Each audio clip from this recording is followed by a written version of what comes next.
Hey, and welcome back to the number one podcast in the world, the Cellarcast, episode 187. So, right before I hit record, I was reading some comments that I got. The Rogue Warrior video continues to, it just has it's at a certain view count where it just continues to accrue views. It's got a lot of momentum. That's just how YouTube works, which means that I'm still getting comments about it, and specifically a lot of people, a lot of discussion on that video. So there was this one comment that, I don't know, it was one of those comments that leads into this really long thread that gets very far away from the initial thing. And at one point, this guy comes in and he starts defending Richard Marcinko and is like, "You don't know that's what a good soldier does," stuff like that. And someone who I suppose served in the military said, "You don't sound like someone who served. You sound like you sound very uninformed." And the dude came back at him and he was like, "Shut the fuck up, catamite."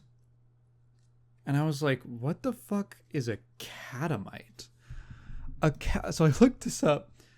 In ancient Greece and Rome, a catamite was a pubescent boy who was the intimate companion of an older male, usually in a pederastic relationship. It was like your little choir boy, child sex friend in ancient Greece. I'm gonna be honest, dude. The fact that you know what that is way gayer than whatever the guy replying to you said. The fact that you it's like it's not a satire, it's a pastiche. He's not calling you I think he's calling you gay in a loving way. He's being homophobic in a gay way. What the fuck, dude? How do you know what that is? Like, what's that one Twitter interaction where some tough older guy responded to some three Democrat voters or something, and they were all men, they were all young men, and he was like, in an ancient times, you would be my butt boys. What?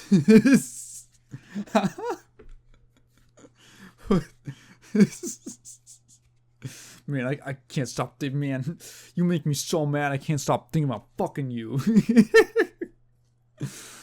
Oh. There were no questions from last time, but if you'd like to leave a question, feel free to do so in the comments below, and I will get to it on the next episode. I want to start off this podcast properly with a little bit of an update to a developing situation and a slight correction to what I talked about last time. I'm, of course, speaking of the payment processor. That's what I was saying last time. Payment processor censorship kerfuffle, debacle. It's going on with platforms like Steam and Itch. So, if you recall last time, in my explanation of what was going on, I exclusively used the term payment processor. Now, I was actually kind of wrong about this, partially due to my ignorance and partially due to the fact that no one else knew what was going on. So I can't be entirely to blame. However, I would not have known the difference. So here's something. You're going to learn something too. Visa and MasterCard are not payment processors. They are often called processors because they have some processor that's kind of a little bit part of their service. But what they actually are payment networks. A processor provides the infrastructure for essentially the pinging back and forth between banks. They provide the the infrastructure for communication between different bank accounts. What Visa and MasterCard do as payment networks are more accurately act as moderators for payments. So the processor handles the actual communication of when you go to buy something at a store and you swipe your card, it contacts the bank of the store's bank, the acquiring bank. That's what it's called. And then it says, okay, that bank is going to send a message to your bank, you, the customer, what is it? I don't remember what the other term is. That they want however much money. They want $10. A $10 transfer from one bank account to the other. That's what the payment processor handles. And they just do the back and forth. A payment network, like Visa or MasterCard, are the final step before it gets to your bank. So when your bank... So it sends it from the acquiring bank to your bank, and on the way it hits, if you have a Visa card, Visa's system, and they get a copy of essentially like all of the metadata of the transaction.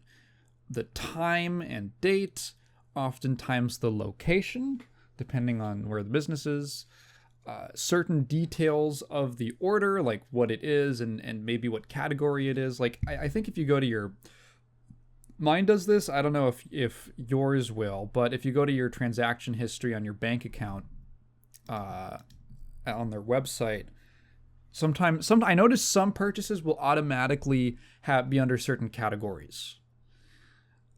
So it's a bunch of metadata.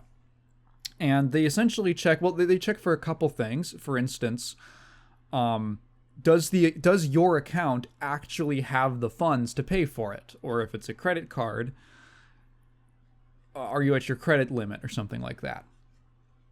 So is the purchase even possible in the first place? Then they check for things like the based on their own standards, which are theoretically lawful. Is the purchase illegal? For like, are you trying to purchase drugs from drugs.com, or illegal weapons, or illegal pornography, or something like that? And at any point in that process, they can say, nope, we're cutting this off. We're not even letting the request get to the bank. Because as far as I'm aware, the bank just gets the request and they go, okay, as long as it works out, as long as there's enough money. So that is what a payment network does.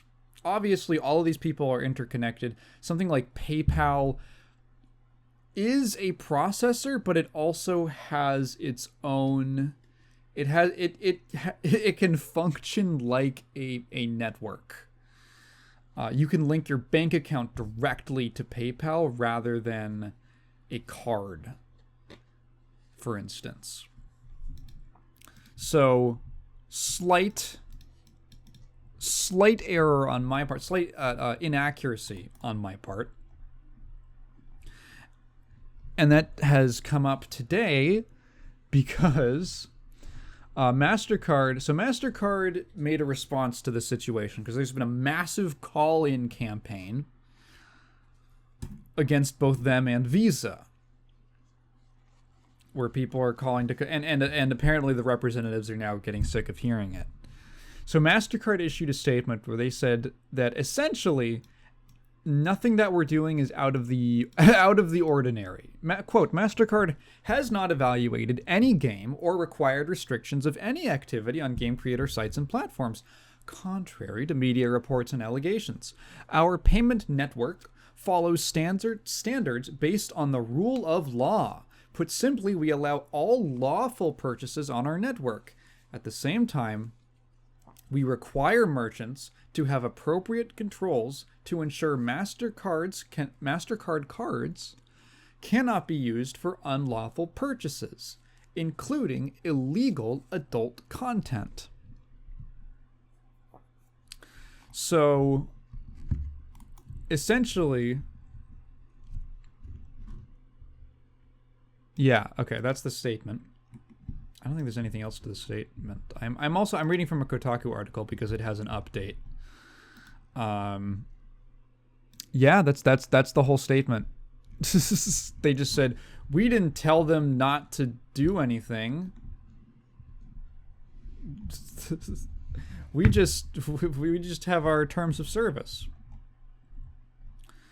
So Valve reached out to Kotaku to clarify what happened up from their end. So MasterCard, in a statement to Kotaku, a spokesperson for Valve said that while MasterCard did not communicate with it directly, concerns did come through payment processor and banking intermediaries. They said payment processors rejected Valve's current guidelines for moderating illegal content on Steam, citing MasterCard's Rule 5.12.7. Quote, MasterCard did not communicate with Valve directly, despite our request to do so. MasterCard communicated with payment processors and their acquiring banks. Payment processors communicated this with Valve, and we replied by outlining Steam's policy since 2018 of attempting to distribute games that are legal for distribution. Payment processors rejected this, and specifically cited MasterCard's Rule 5.12.7 and risk to the MasterCard brand. So, the reason that you were hearing about payment processors is that they were the proxy that MasterCard and perhaps Visa, I don't know, it could have been Visa as well, and Visa did this exact same thing, but because Visa didn't put out a statement, they aren't being responded to. MasterCard used payment processors, who they of course have relationships with, and their banks, as proxies to go talk to Valve instead. So they could essentially say that they did not directly go to the company and strong arm them into removing and de-indexing anything. They can say that, well, we have these terms of service that have always been around and they haven't changed. And payment processors have simply stepped up and they're the ones putting the muscle on you to comply further with our standards that you've known about. So let's talk about that standard, MasterCard Rule 5.12.7.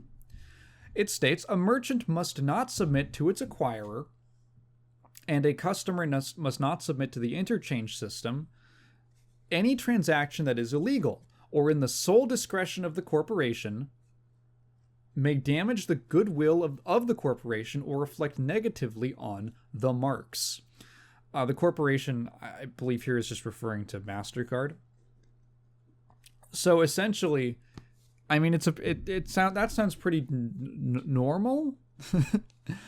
You cannot make illegal purchases.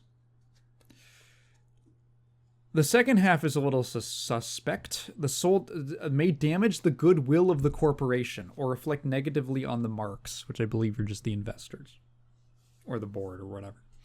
It goes on. The sale of a product or service, including an image, which is patently offensive and lacks serious artistic value, such as, by way of example and not limitation, images of non-consensual sexual behavior, sexual exploitation of a minor, non-consensual mutilation of a person or body part, and bestiality, or any other material that the corporation deems unacceptable to sell in connection with a mark. Violations of Rule 5.12.7 can result in fines, audits, or companies being dropped by the payment processor. So, once you start getting into that second chunk about patently offensive product, services, images, I immediately got a sense of deja vu. Hang on, let me pull this up. Yes. Specifically the phrase patently offensive sounded so familiar. This is very close to a test. It's not a law. It's a test called the Miller test This is the three-prong obscenity test, which is used by the United States Supreme Court for determining whether speech or expression can be labeled obscene, in which case it is not protected by the First Amendment to the United States Constitution and can be prohibited.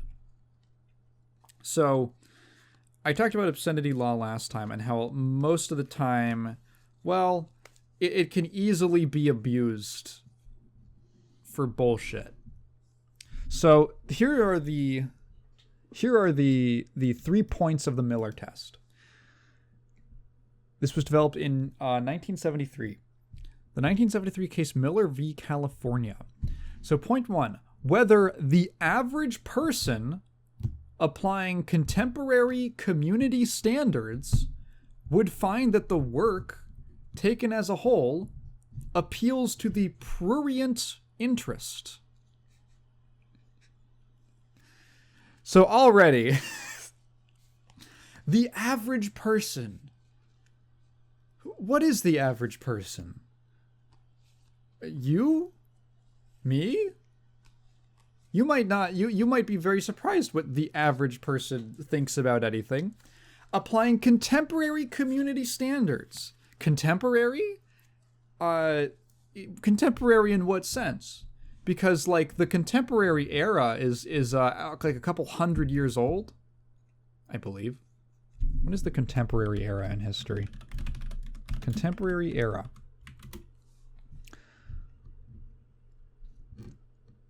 (1945 to present). I thought it was longer. I might be confusing it with another thing that it sounds kind of similar. 1945. So, from 1945... community standards, 2025 community standards. Are we applying the contemporary community standards of a community? What community? What community? Whose? Like, Selma? A community where is this a community where, like, child marriage is legal? Is this a community where or is a common practice? Is this a community what community would find that the work taken as a whole appears to the prurient interest? Prurient means just sexual. Basically, is it clearly pornographic? So already total vague nonsense. It can be interpreted any way that you desire. Point 2, whether the work depicts or describes in a patently offensive way, patently offensive, sexual conduct or excretory functions, specifically defined by applicable state law. What is patently offensive? It actually has its own Wikipedia article. The phrase patently offensive first appeared in Roth v. United States, referring to any obscene acts or materials that are considered to be openly, plainly, or clearly visible as offensive to the viewing public. Okay, we're not any closer to understanding what this means. A work is... there's a different standard, the Roth standard. Hang on, that's a different thing. There's a different thing, but patently offensive is also used in there. So again, just what does that mean? Whether the work taken as a whole lacks serious literary, artistic, political, or scientific value. Incredibly, again, gobbledygook, nonsense, absolute serious artistic value? How do you determine that? I'm working on a video right now about something that I think most people would consider fairly lowbrow and whose own creators often don't try to make anything more of it. And I'm like, part of the premise of the video is I'm trying to give it like a fair shake and an analysis. And I think that there's a fair amount to read into. There's a cultural context, historical context, there are interesting artistic and techniques, but someone might look at it and say, this has nothing of value. This has nothing to offer. And I think that's wrong. The work is considered obscene only if all three conditions are satisfied. So that's immediately what I think. There's another, what is the Roth standard? What is this? According to the Roth standard, a work is obscene if the dominant theme of the material taken as a whole appeals to a prurient interest in sex. The material is patently offensive because it affronts contemporary community standards relating to description or representation of sexual matters. The material is utterly without redeeming social value, which again, nonsense. Just obscenity law always boils down to this, which is that it is people trying to legally define a gut instinct in a way that will favor their own gut. So the MasterCard, this rule that they have about what they deem unacceptable to sell, something that is patently offensive, is an extension of, it's really part and parcel of our total nonsense obscenity laws. The other thing, I mean, if you want to talk about vagaries, there's even more in this rule. Images of so they give examples: patently offensive and lacking of serious artistic value. Images of, okay, so non-consensual sexual behavior, sexual exploitation of a minor, non-consensual mutilation of a person or body part. So, okay, here's the thing. Does this rule account for fictitious images? Like a drawing or an animation or 3D models doing things in a video game? Like, are Mortal Kombat fatalities considered lacking in serious artistic value because they showed non-consensual mutilation of a person or body part? I don't think they would ever go after that, but it's written in such a way that you probably could. So my original interpretation that I made last time still stands, that it's a serious problem that our entire economy is essentially controlled by two companies who can do whatever the fuck they want because they control the stream of revenue. They actually control the stream of revenue. And a solution to this would require serious regulation crackdown on what is possible for them to do. So, an update to what happened, and also a little bit of a deeper discussion of what's been going on. Anyway, Evo just happened. I didn't record yesterday, partially because I spent like 5 hours watching a movie, and also because Evo was happening, and I wanted to make sure all the news was out, and I was really sleepy. I feel groggy. I woke up, I was real groggy today, because I got really tired, and around 10, and I forced myself to stay awake to at least watch the end of Street Fighter 6's top 8, which thankfully that went fast. Mena fucking ripped Kakaroo apart. Crazy. Crazy. But there was a fair amount of news. Not all of it is stuff that I was excited enough to talk about on the podcast, but some stuff that, of course, oh boy, Tiger's going to talk about ArcSys stuff. So, yeah, I watched the Strive finals. Pretty fun. Fun finals. The game was, I think it's cool the way that the meta has shaken up. There was a lot more character variety. There was a Potemkin who made it into top 8 very far, like into semifinals or quarterfinals. Really good show. I always flash back to, I think, the kind of most meh finals that they had, which was in 2022? 23? trying to remember. I think it was whenever Johnny got revealed. So I want to say like the end of season 2, where it was just top tiers the whole way down. Yeah, a lot more interesting character variety in this top 8, and there was a trailer for Lucy. There was an actual full-on trailer for her, including some. Okay, I don't remember. I never looked at the leaks for Lucy's moveset. No, Lucy did not have a finished moveset. They found some idle animations in the dev kit that got leaked. So she was in there, but we didn't really know what she did. And I mean, visually she looks cool. She is a Guilty Gear character. I should say animated by Arxis. that's what I really mean. She is not a Guilty Gear character, but you know what? She kind of fits right in.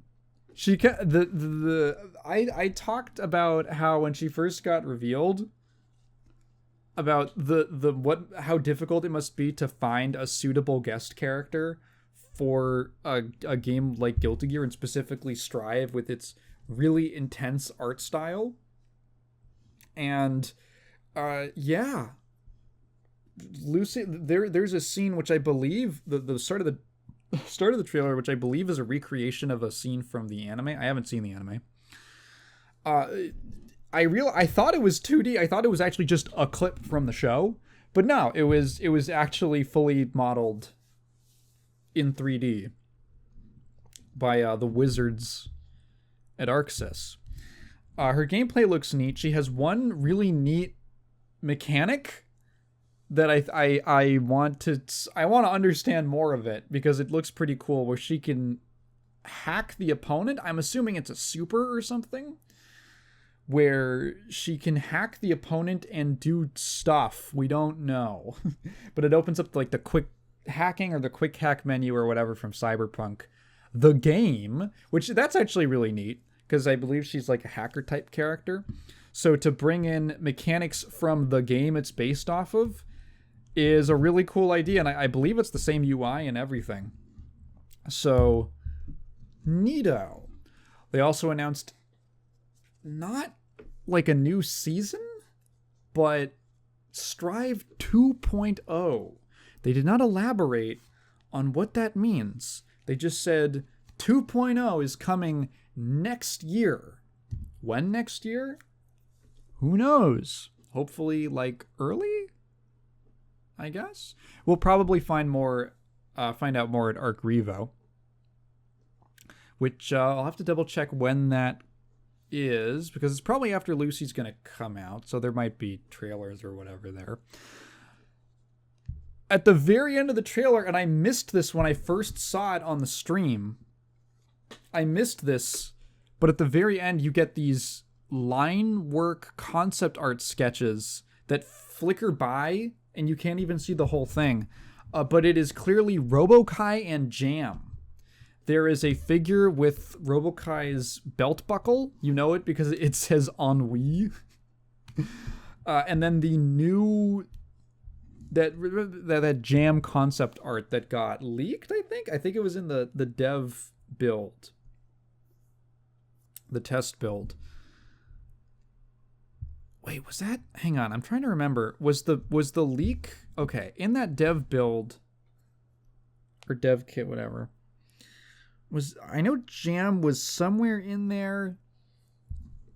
Was that like a new? I don't think it was a new model for her. I think it was the old. I think it was her Exerd model, and they were just. Well, we knew that they were using. They said at one point that they used Jam's model for testing Strive's animations and stuff. And engine stuff. So I think that's all that was found. But with the newer design where she's in a new outfit that I think looks pretty cool. So is that a full season? I have no idea. Maybe. I think the more likely thing is that it's some kind of big balance overhaul, maybe system expansion similar to a Rev 2. And it's going to come with not a full season of characters, but 2 more. Robokai and Jam are 2 characters which have been begged for years since launch. And I guess just, hey, here's a bone, here's these two characters. I thought that the door was closed. It's funny because I thought the door was closed on Robokai because he's in Venom's animations and moveset, but as just a flying head. But I guess they're going to do a whole character. Maybe it'll be Robokai 2. Does anyone remember that guy? Robokai 2 from Guilty Gear Isuka, who could copy any character. He could copy like one move from any character. I think it was the one he was fighting against. It's pretty fun. Just look. I think someone put together a video of all the copy moves that he can get. Like he can do a Potemkin Buster and stuff like that. But there's unique animations and everything. It's cool. I'm imagining that's all it's gonna be. But hey, that's cool. Man, Strive has not to get all negative. Strive has like the biggest jilted lover base of any game I have ever seen. It is astonishing how many people don't like the game, don't play it, and just bitch about it whenever there's news. Just like miserable behavior. Like there's plenty of things that I don't like, and I rant about them. I get it off my chest, and then I'm done. I don't have to keep talking about. I don't have to complain. I don't have to fucking like watch every trailer for Dawn to Dawn and then go on a 30-minute rant about it again. I can just let it go and do things that I like. Jesus. Something about this game just brings out the misery in people. And it's a bummer because, like, I like it. It's not my favorite Guilty Gear. Exactly. I think that, like, of the three main competitive GG games, I don't know. There's things that I like and dislike about all of them. Plus R is definitely my favorite. My opinion is actually skewed because I think that Strive Slayer is the second most fun incarnation of the character. My favorite versions of Slayer are in order: Plus R, Strive, Exert. I don't think Exert is unfun or anything. I still like playing the game, and I like Slayer in that because he's Slayer. But as a character, I feel like, I don't know, he feels really limited in a way in Exert that I don't get in Strive. And some people might think that's crazy, but I don't know. There's like a longer, more in-depth thing that I could go into. I feel like a lot of, I don't know, Slayer was designed in XX as such a specific way, and some of the overall changes in Exert feel a little incongruous. Like, there are specifically like the input buffer. Slayer is a character who feels so designed around the input buffer in Plus R. The fact that he's all link based and stuff like that.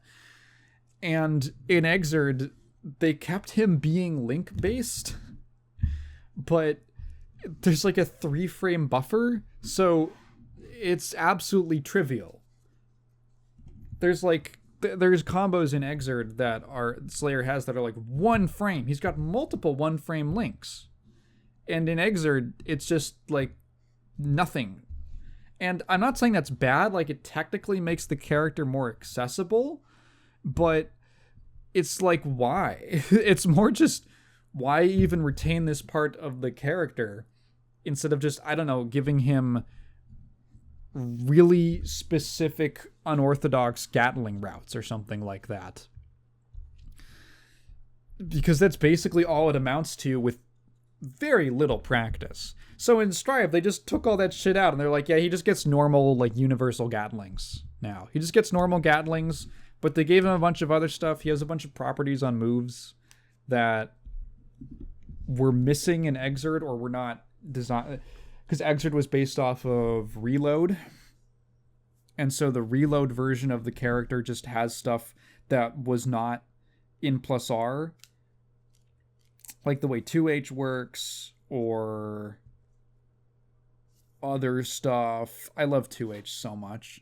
I love being able to combo off 2H. I love having a forward advancing dandy step again. There's just so many things about Strive Slayer that feel so good to me, that are so fun and diverse about his kit. I just think his combos are more fun.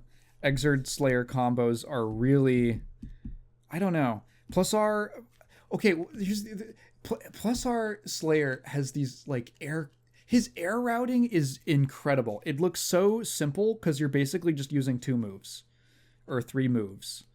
But if you actually go in and try to do them and practice them and implement them in real matches, there's an incredible amount of variety in timing and when you choose to like double jump cancel, and when you can like land and relaunch and then jump again to continue the combo and extend it. And it's actually incredibly deep. It's like these really simple tools. It's like 3-4 moves maybe, but you're using them in so many different ways. It depends on the height that the opponent was hit at initially. It depends on where Slayer is on screen, how close are you to the corner, what you're going for. There's setups that you can do into his air super. There's so much variety, and you have to react and kind of improvise how you're doing it in the moment. It's so cool and fun and rich. And then in Exerd, he does jump SHD, and then you can sometimes extend that into another jump SHD, and okay, that's just what you do. And yeah, it's easier to do, but it's, I don't know. His dust chase combos are cool. They're fun, I guess. They're all like corner combos, and you kind of rely on like a mix-up to get them. But yeah, you know, they can be cool. And then in Strive, he's got these awesome pile bunker loops. Pile bunker loops are such a fascinating thing to try to learn, because again, there's so many ways that you can do them. There's so many implementations of like what the starter is, where you are on the screen, when you actually do certain moves, the timing. There's some really minor adjustments that you can make. There's a Slayer main named Mixius. I don't know, Mixius, I guess. And he's got some amazing videos about pile bunker loops, and it's like, holy shit. It's such a cool aspect of the character. It's totally unique to Strive, but it reminds me very much of how dynamic his air routing was in Plus R. Anyway, that's enough talking about Slayer. Guilty Gear stuff, cool.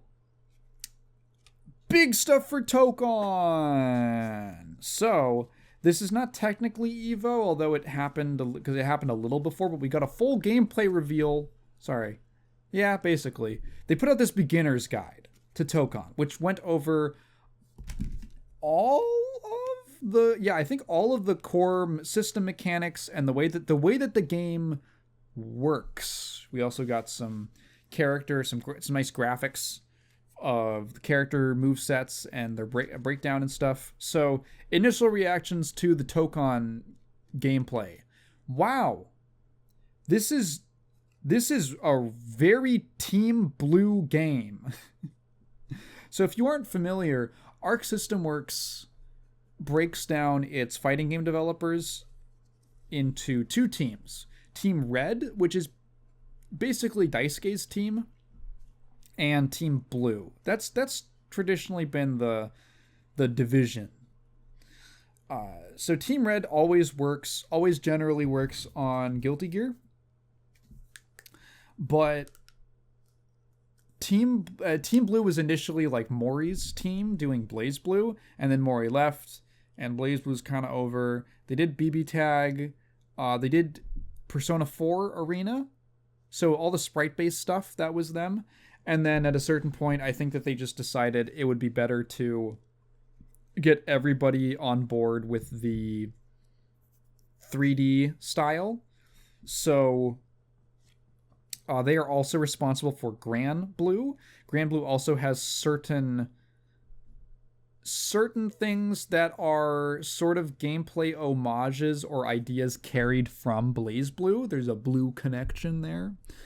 I'm not sure about Dragon Ball FighterZ. I was actually digging through the credits for various ArcSys games, and it's surprisingly hard to find, like, oh yeah, this is the team that always, these are the names that always do these things. There's a lot of shuffling around, especially when you get into the Dragon Ball FighterZ, I think, like, post BB Tag world. I think FighterZ it seemed like sort of a mix of teams. DNF Duel, which was not fully an ArcSys developed game, but they provided a lot of support, specifically with animation help.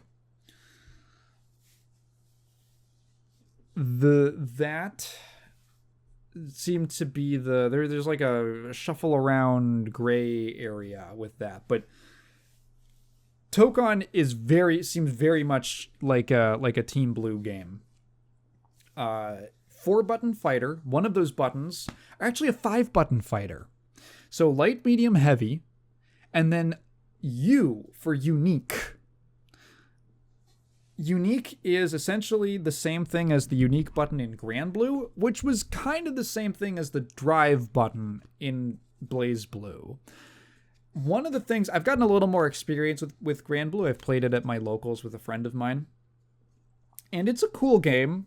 It's a bit of an acquired taste, probably not something I want to dump a bunch of time into, but I can enjoy it, and there's some fun characters. Gran Blue did not. One of the things it sort of spiritually succeeded BlazBlue with the unique attack thing, where the idea is every character has their regular normals of the light, medium, and heavy, and those fulfill just basic functions, but the unique was always some kind of special ability they had, some basic part of their moveset that's considered like a core tool that they have that isn't a special, but it's a core part of them. It doesn't go nearly as hard as the drive button in BlazBlue, where every single character in that game has a unique system and often mechanics that are tied into their drive button. Some of them are a little simpler than others, but they can get very complex, and a lot of them do. Gran Blue is typically just like, this character has an armor reflect thing. This character has a thing that he can throw out. This character has, I'm trying to think, like a charge attack. I'm sure some of them get a little more unique. I'm not fully familiar with the whole cast. I think there's that one puppet character, or there's like 2 puppet characters. Some of them use it to control other things on screen. So that's definitely, there are some characters where it's a little more fleshed out. But by and large, the U button is obviously similar, and it's totally carrying on the legacy of the drive system from BB, but not exactly. So Tokon uses the exact same thing, where every character has light, medium, heavy, a unique, which is, it seems, I don't know, they seem like they were going, from the characters we've seen so far, some of them are, yeah, they feel like a little bit like special moves that are put onto a button, which I think is kind of cool. Some of them, like Starlord, essentially switches stances of all these different elements that he can load into his gun. Storm, oh my god, Storm is just Rachel. Storm is literally Rachel. She has these projectiles she can put out, and then her U button controls the wind. She has stocks of, it's literally the same bar. It's the same UI. Rachel has the meter that builds up, and then you can spend a bar to make the wind blow in any direction, and it will move both players as well as any of Storm's projectiles on screen. So you can toss out like the ice ball and then make it go down, to the ground and then forward again, and I saw people getting mixed up with that. That was neat. Yes, she's just Rachel. What were some other ones? Doom has an Aegis reflector. I think it's Aegis. I think that's how it's supposed to be pronounced. An Aegis reflector. That should be if it's Latin. Who else? What were the other playable?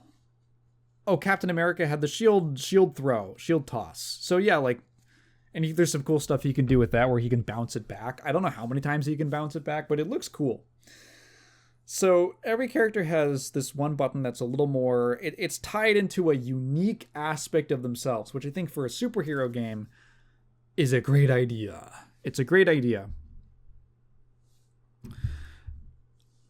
And then from there, I'm not going to get into all of it, but it's just a smorgasbord of mechanics from previous ArcSys games. I can see some people finding it a little overwhelming if you're trying to comprehend every system mechanic that is in the game. But if you've been playing ArcSys games for a while, a lot of it will feel familiar. Even the tag stuff. That feels like a combination of, you know, stuff from BB Tag, stuff from fighters, and there's also some new stuff, which is cool. So the fifth button is the assemble button, but it's the assist button for brevity's sake. So the assist button is used for a bunch of things that you would probably expect it to be. For calling your assists, for tagging into your other characters, for using a button, for using a bunch of mechanics. Use the tag, the assist button, and the tag feature. There is a unique bar. There's two bars. One of the, oh my god, dude, like there's so much. You've got like a regular super bar, which fills up to 150. Kind of like Persona, actually. Kind of like P4A. And that's used for supers and EX specials, which are just the heavy versions, which, again, that's a Grand Blue thing. There are... Ooh, lost my train of thought. And then there's the assemble gauge, the assist gauge, essentially, which is used for calling assists and doing all the assist stuffs. This is more of an assist game than it is a tag game. There's definitely tagging, but... oh my god. There's definitely tagging, but the tagging is... It's a reward for... It's a little more specific. You have to use it in more specific situations, and you kind of have to set up for it. There's certain times where you can't just cleanly tag into another character. There's definitely a delay on it. We have some more gameplay from, like, I think it's dev footage, and there it definitely looks a lot more, there's a lot more tagging going on, but the game is definitely designed around being assist heavy, because it's in a funny way, despite being so visually busy with 4 characters and all these mechanics and stuff going on, it seems like a pretty friendly game. So, unlike most other tag fighters, instead of each character having their own health bar, you have a team-wide health bar. You only start off with 2 characters. Your point character and then 1 assist. Your first assist, which is always going to be, they call it the shoot type. So some kind of projectile or long-range attack. The second one is like an anti-air, and the third one is whatever the character's unique attack is. And you have to perform certain functions in order to progressively unlock your team. This is the very new stuff that I find interesting, because I've never seen another tag fighter do this. So things like getting the stage transitions, just like in Strive, getting your opponent in the corner, they said, like doing certain things in the corner, I believe throwing them as well, can unlock your additional characters, which will itself unlock more bars of the assist gauge. You only start out with 1, as many characters as you have available to you. So you only start out with one character, and the characters themselves, a lot of the gameplay kind of just looked like if you want to, you can totally just pick the one character that you like and then 3 assists, and then you don't really have to switch out. You don't really have to tag out. A lot of the characters feel like at a baseline, they are kind of self-sufficient. Whereas, like, when you play a game like Marvel 3, for instance, a lot of characters in that game require assists to kind of function well. They have clear holes in their gameplay or in their game plans, and you need to sort of cover them up or complement them with assists. Tokon definitely, excuse me, definitely has that. With only like 4, every character has like 4 special moves. You're not going to be able to cover all of your bases. Not every character is going to be a master of all. But the ability for you to just pick up, also the auto combos. Like the auto combos seem fairly rewarding, at least in this early build of the game. You can mash the light attack button and get a big flashing team combo that also happens to use a lot of your assist, like your whole assist gauge. It's definitely a game where I think they learned this from Dragon Ball FighterZ, because I believe some of the mechanics like auto combos worked out for a lot of players in that game. That game did very well, and I do think that they're taking a bit of an inspiration from... Actually, no. They're not taking an inspiration from modern mode. Grand Blue came out first because they've got quick specials. So there's like... There are motion inputs that do more damage than the quick input versions that are just a direction. Okay, cool. They took that from... They actually took the damage thing from Street Fighter. In Grand Blue, besides the cooldown of the move being almost instant, there is basically no other benefit to using the full motion. Although the cooldown is definitely important. So there's a lot of like easy operation, what's the word? Tools? Options? For a newer player who might be a little bit intimidated by all of the nonsense going on. There's the quick specials, there's the auto combos, there's the fact that you're only starting out with 1 assist. So you're not immediately like, you know what the other thing is? I think mentally, when you play a tag fighter and you aren't comfortable with 3 characters, whatever, you might only kind of like 1 so far. There's this feeling of like you get your point character knocked out and then you have to play 2 other characters that you don't like or that you're not good with. You don't feel confident with them. And that just kind of, I think for a lot of new players, that just feels bad. So the fact that if the point character gets knocked out, that's just the round. And they compensate for that by it being first to 3 rounds. So it's basically you do have to kill 3 characters in total. But it could be the same character each time. Also, here's another little thing that I noticed. You can tag out before the match starts. So you can tag out into your, I believe, the 1 character that you have unlocked at the start of the round. I think it... Does it reset? Hang on, I actually don't even know. Again, there's so many like little details to how the system works. I don't remember if it resets between... I don't think the assist gauge resets between rounds. I think the idea that they want is for you to build up a team so that by the end of the match, you are stronger. You are at your strongest and you have the most options available to you. There is DHCing, so you can like tag into supers and stuff like that.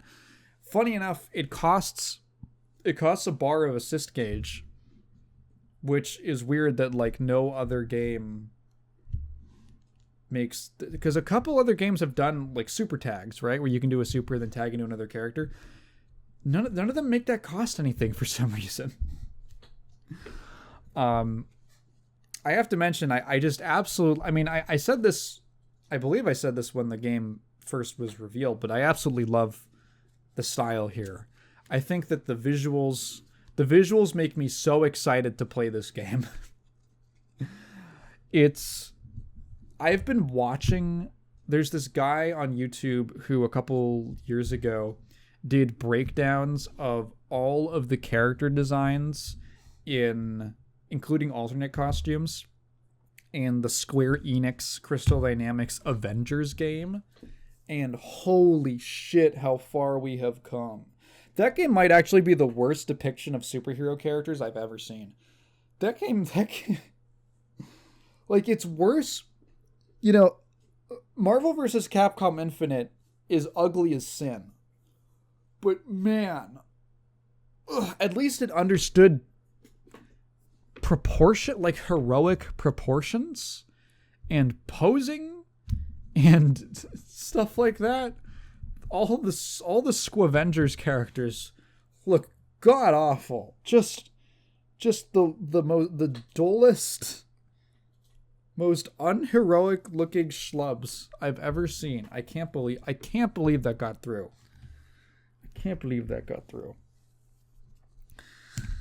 What was I talking? Oh yeah, Tokon.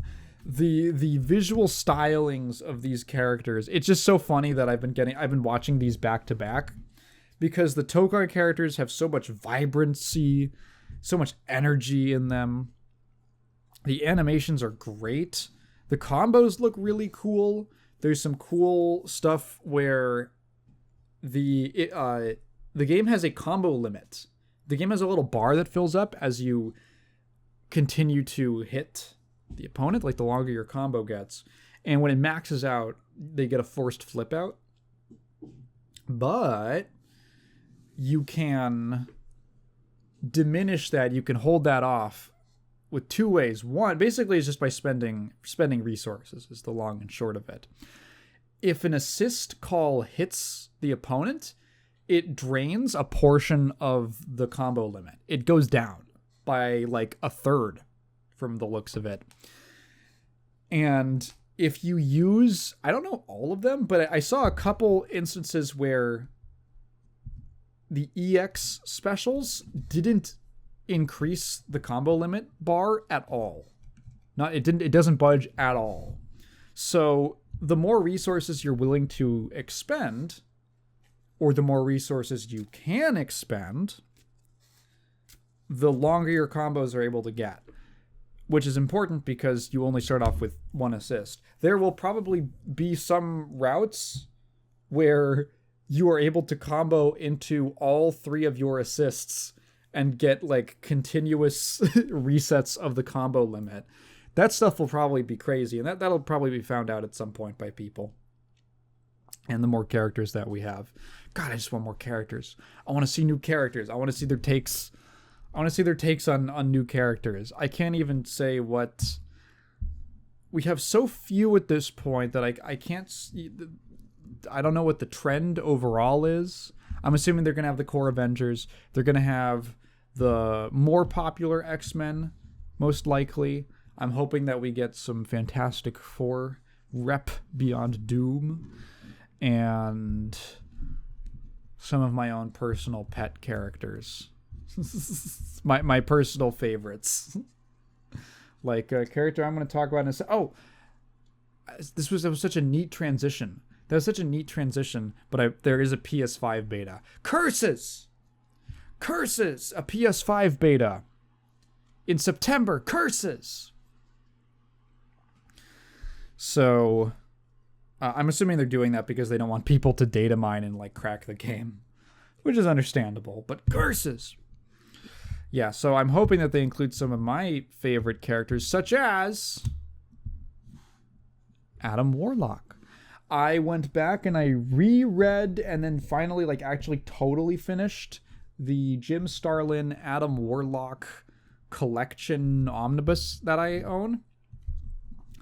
I first got it several years ago, and I read most of it, and then at a certain point, I think it was just... I do this thing when I really love something where I just don't finish it. And it's not like ever a conscious choice. It's just at one point I put it down and I just never pick it up again. And I don't know why. I don't know why I do it. Sometimes people are like, oh, I don't want it to end. I've never had a problem with that. I've never had a problem with, no, I really don't want it to be over. Because, like... that doesn't make any sense to me. Because if you just put it down because you're scared of it ending... dude, it's over. Like, it ended. You're not seeing it anymore. Like, there is effectively no difference between closing a book and never finishing it versus finishing it and then never reading it again. You will never finish the book. But with an ending, at least you might be satisfied. I don't get it. I don't understand it. I've never felt that way. I don't know why I do this. I do it with games. I do it with shows. I do it with everything. No idea why I'm like this. I absolutely adored Jim Starlin's Adam Warlock run. And it affected me a lot. But I just never finished it for some reason. So I finally went back and finished like the last 3 issues that are in there. And damn. So like this was spurred because the other day... Kat asked me what my favorite Marvel character was, and I told her Adam Warlock, and she went, really? Because she's only familiar with him from Guardians of the Galaxy, Volume 3, which is, yeah, he's got some funny moments in that. He's definitely, a presence in the film, but if your only exposure to the character is that movie, I could definitely see why you would raise an eyebrow at me saying that. The version of the character in Gothica 3 is, if anything, similar to his characterization early on. Adam Warlock has a weird history.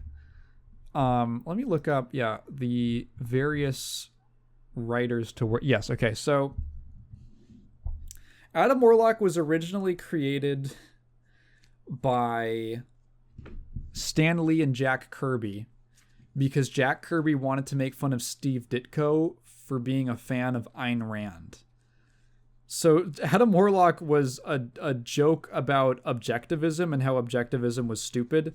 The whole idea was it was a character who was created. Some scientists create a human being who is according to objectivist qualities, and then the joke is that he just kills them all. So, what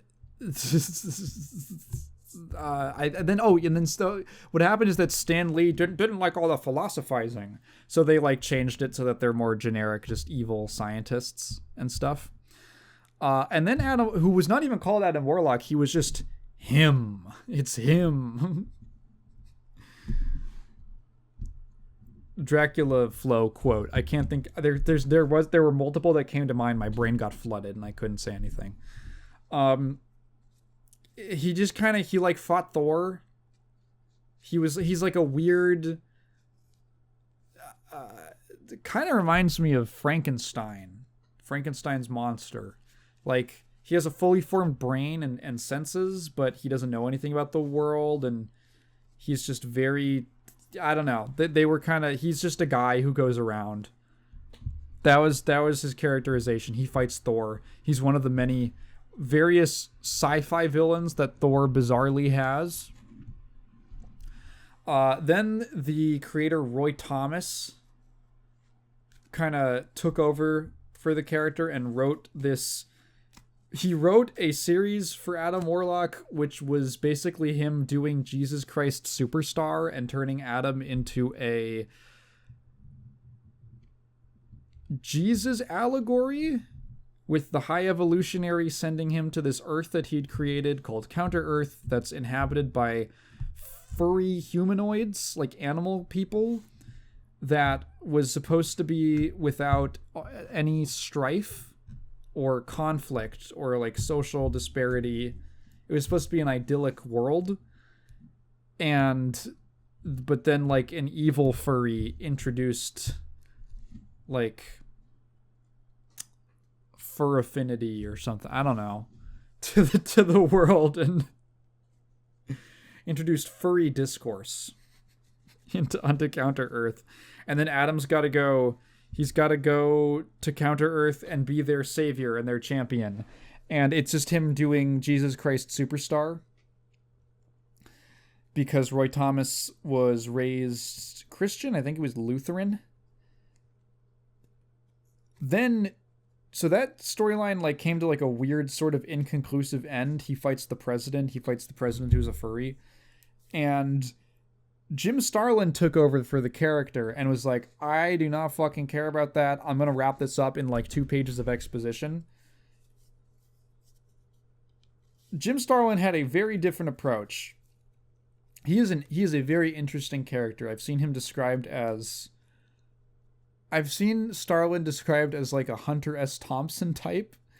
He was a Vietnam veteran helicopter pilot, and he had kind of an interesting life. He was a writer and an illustrator, so he pulled double duty on a lot of Warlock books. And just a lot of stuff that he did, and a lot of comics that he worked on in general. Frequently, he is credited as like all of the other manual labor. And Jim Starlin had a very different approach to the character. He had a much more hostile relationship with organized religion compared to Roy Thomas. And it's really hard to describe what his Warlock run is about, because there's a lot going on and a lot of meta stuff happening.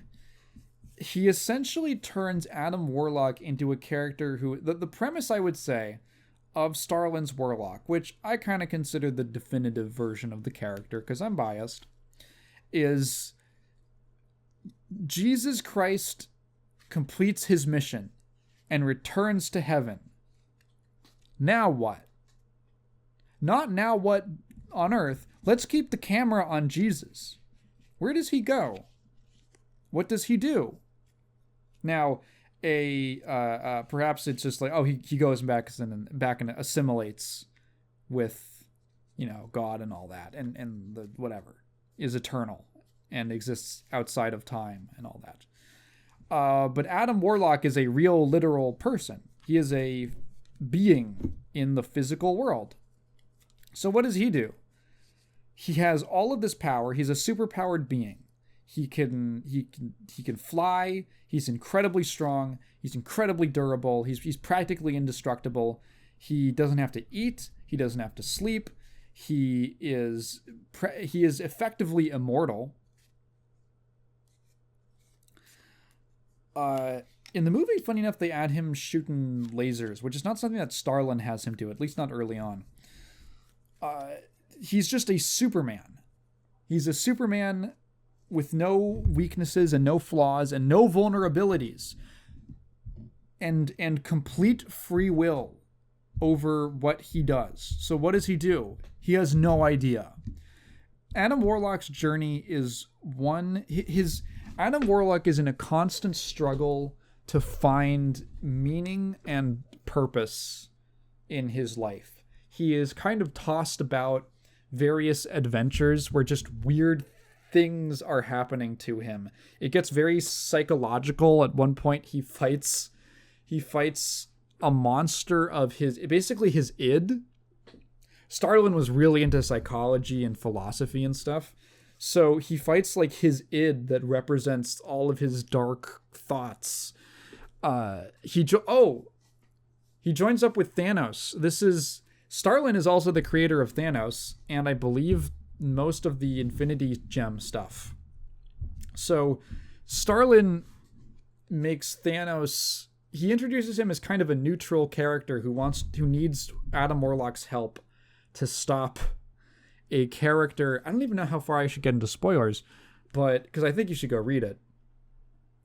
But in brief, because I think this is a very interesting premise. Essentially, oh no, wait. Thanos doesn't need his help. Their goals align. But Warlock initially, his goal is there is a church called what is the church called? It's been a minute. What is the Universal Church of Truth? Yeah.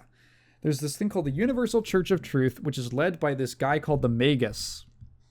And the Magus enforces a dictatorial, oppressive way of life upon all of the people that the church essentially conquers, who are forcefully indoctrinated into its ranks. Starlin was not the biggest fan of organized religion.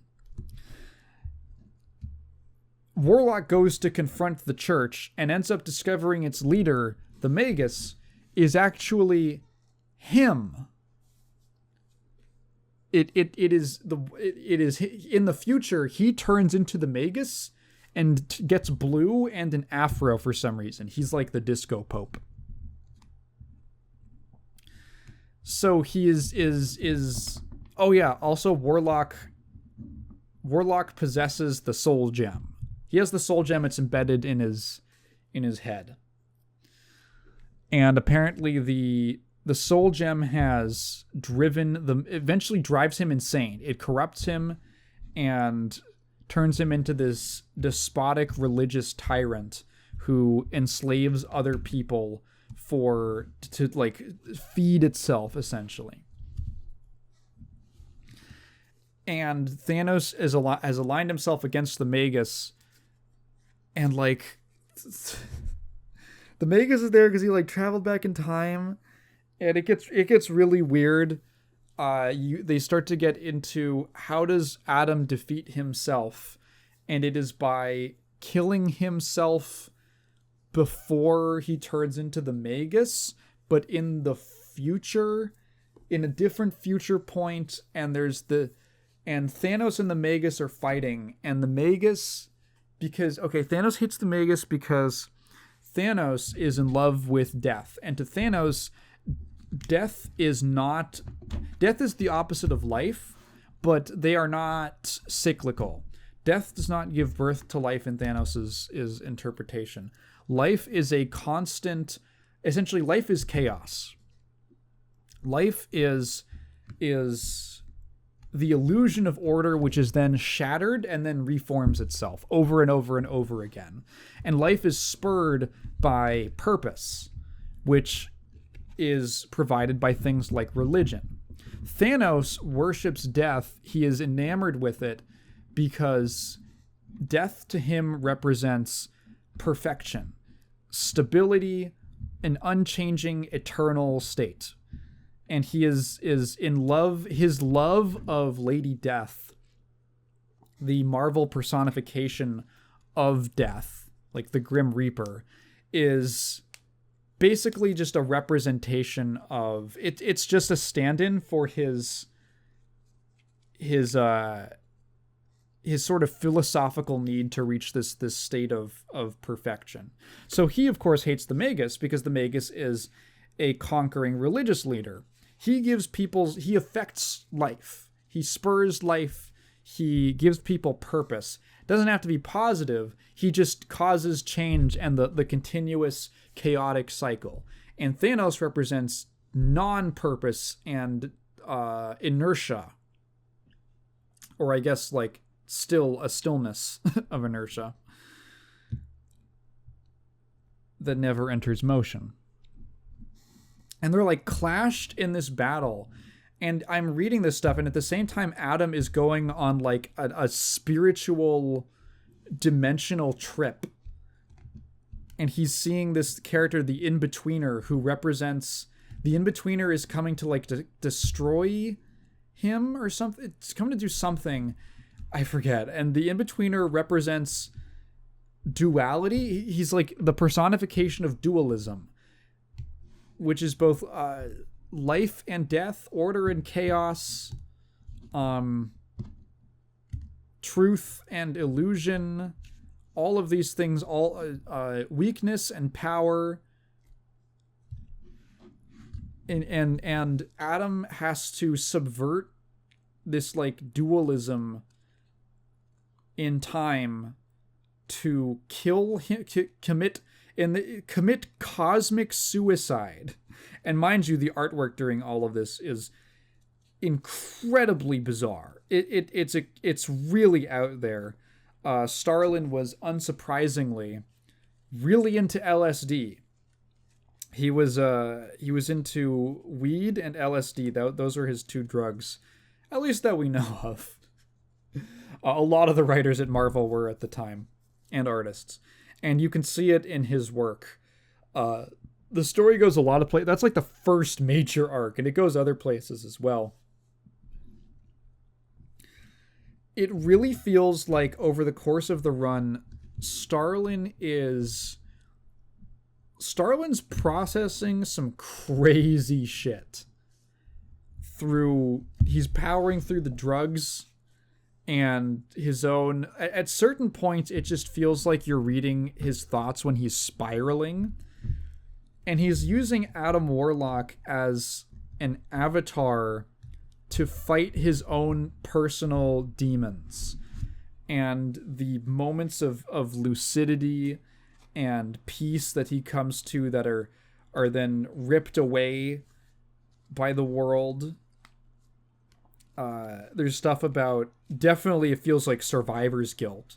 Adam has a lot of survivor's guilt, and he feels it almost on a existential, in this way where it like a universal level, where he knows that he's immortal, so he's gonna outlive everyone else. So he almost has this preemptive guilt that all of his allies and friends that he's made over his journeys, and his companions and people he's made connections with are going to die before him, and he's gonna be around.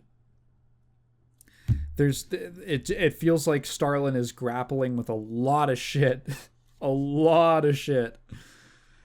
And I love it. I love it. It resonates really strongly with me. Adam's feelings of he is constant, like the most characteristic, the most iconic Adam Warlock imagery to me is him standing or sitting on an asteroid in space, contemplating existence. That's his whole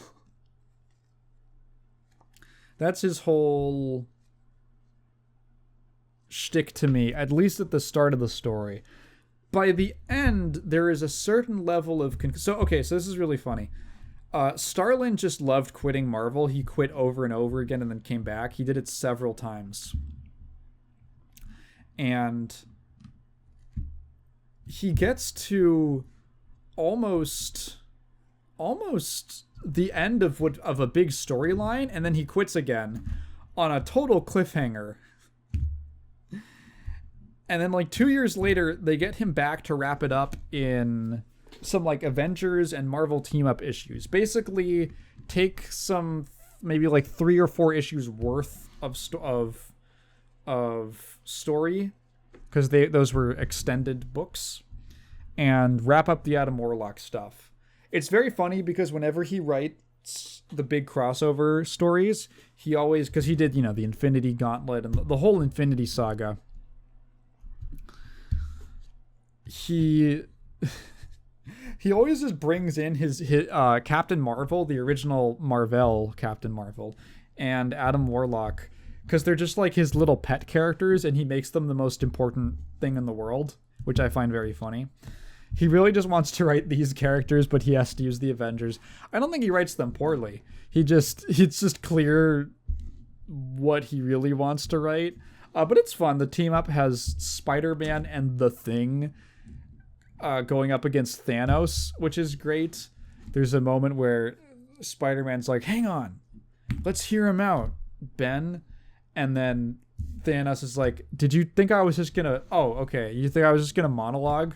You were gonna exploit my, like, need to do a villain monologue? Fuck you. And then he just punches the thing through a wall.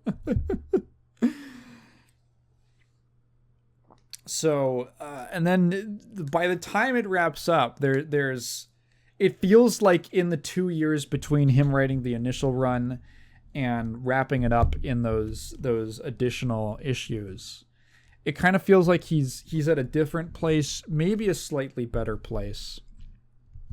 And the conclusion is oddly hopeful. The conclusion that Adam comes to is oddly hopeful. And I like it. It's sort of a little bow on his character before he would inevitably get kind of brought back out of the light. Not a lot of other writers would use Adam Warlock, or I think Marvel. Again, those were sort of Starlin's characters. I believe one of his major gripes with Marvel was over the use of Thanos, because they wanted to use Thanos as like a general villain, an Avengers villain kind of thing. And Thanos was a very personal character to Starlin. He came up with him, and Starlin is clearly obsessed, at least for a certain period of time. He is obsessed with talking about death, exploring death, and the different perspectives that people have of it is a reoccurring theme in his work. Thanos was inspired by a psychology class that he took in college to, I think, impress a girl. But he learned about this concept of thanatos, which is, it comes from the Greek word. It is a Greek word that is the embodiment of death, kind of like the Greek Grim Reaper, that kind of a figure. And in psychology, Thanatos is an obsession with death. And he found that really fascinating. So I imagine his time in the military also got him to think about that. And it might have immersed him in that kind of a mindset as well. So Thanos was a not so clever, not so subtle shortening of Thanatos creating a character based off of that, where that is their defining characteristic. So it's a theme that's clearly close to his heart that he finds fascinating, and he writes Thanos in a very particular way. I love Starlin's dialogue. I love it. He gets so... I think a worse writer would take the same conversations or dialogue and they would make it sound kind of annoying, just really wordy and preachy and ham-fisted, with characters just debating about philosophy or talking about philosophical concepts. But the way that Starlin writes it, I find so compelling. The characters, I am so sold on the characters that these are people with intense beliefs, with real epic moral struggles going on, and they're well spoken enough to articulate themselves on these ideas. Like, his dialogue just sometimes there's a lot of, I find a lot of American comics can sometimes be very wordy. It's one of the interesting things about, I find that like a lot of manga is a little bit light on dialogue and often focuses a lot more on action and not like fight scenes, but just, things happening or expressions and stuff like that. Whereas I find it's more common stylistically for like American comics to be very dialogue heavy. Obviously, it changes depending on the writer and the script writer, or the artist and the script writer. I mean. But that's just kind of the general trend, and I never mind. I am never upset when Starlin does it, because I just find his. Can I grab? Let me go over here and grab it. And just see if I can find a page of that's crazy. Oh my god, the visuals are insane. The visuals in this book are so crazy.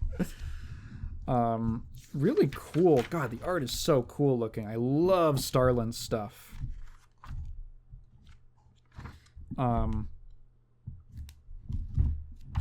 Yeah, I want to find this one particular thing. Hang on. Right, so Adam is just on this like big barren wasteland of a planet. Deadly silence, the silence of a dead world. Once this planet teemed with life before it left its stellar orbit and became a wanderer. A runaway planet, a drifting dead world. And Adam says, magnificent yet empty, much the same as my own life. I've had everything a person could wish for. Power, freedom, followers, excitement, even truth. Everything except purpose. Back when I was acting as Earth's and Counter-Earth's protector, I had a reason for existing, but those days are past. In fact, recently the only thing I've had to protect anyone from is myself.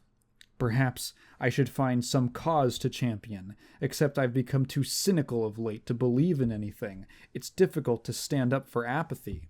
So what do I do now? And then from off-screen someone says, perhaps you should try looking past yourself. Who? Adam says. There's this like weird alien goblin guy. Merely an ancient traveler, or perhaps a humble thinker, maybe even a crazed hermit.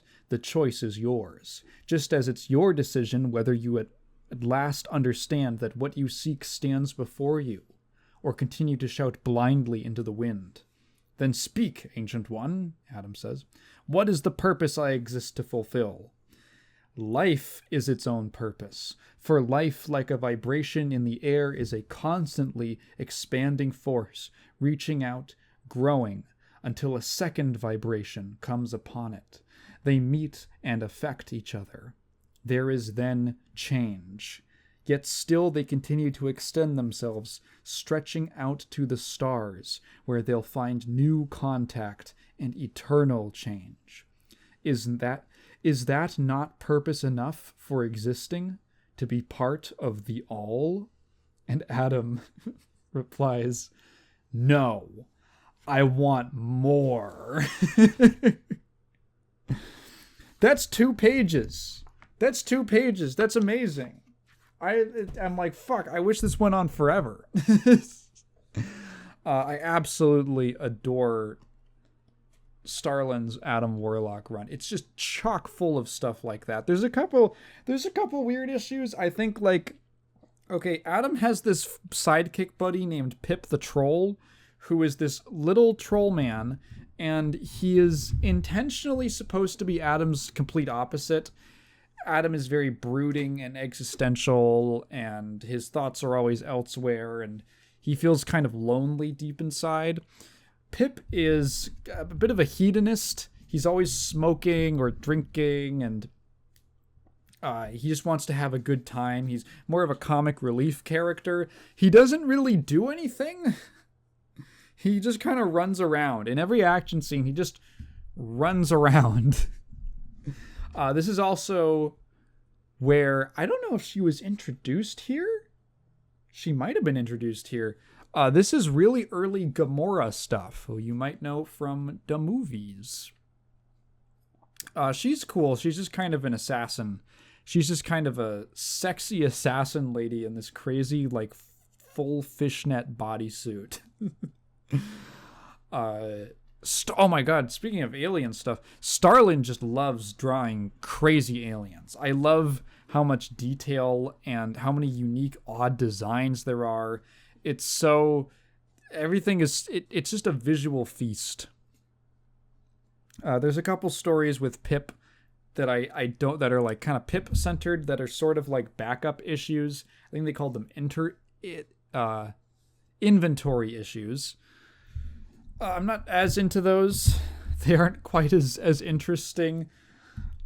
Pip goes on some weird side adventures, but it's not very much of the book. It's like maybe 2 or 3 issues.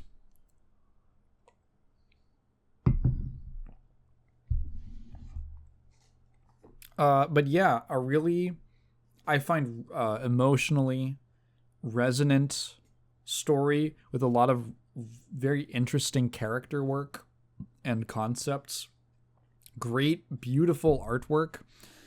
And I don't know, I just think it's a classic. And it's underrepresented at this point just because it's very disconnected from any other Marvel thing. You kind of have to be into Adam Warlock and Jim Starlin specifically. And his Warlock was never adapted into the MCU until Gattaca 3. So, I mean, he's like integral to the whole Infinity Stone saga. Like all all like 3 parts of that. Infinity Gauntlet, Infinity War, and Infinity Crusade.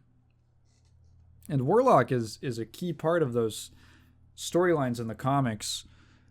But because he was never adapted by the movies at that point, he has like no presence there.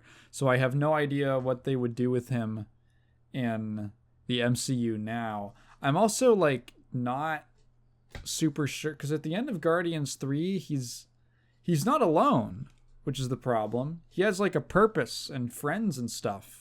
And that's not Adam Warlock. He's a loner who sits on an asteroid. So if they do anything with him in the future, I can't imagine it'll be that close to the Starlin run, which is, I guess, in a way, a shame, but I don't need everything in the movies to just adapt the comic books.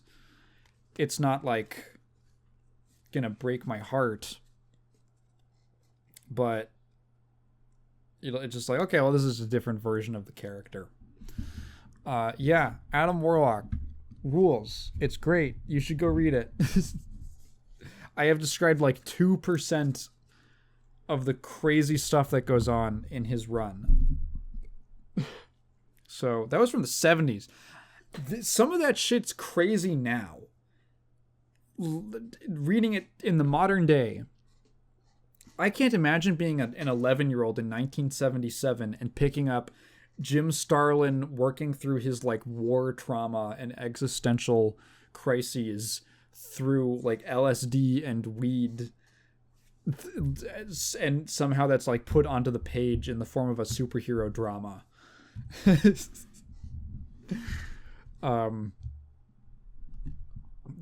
It would blow my mind.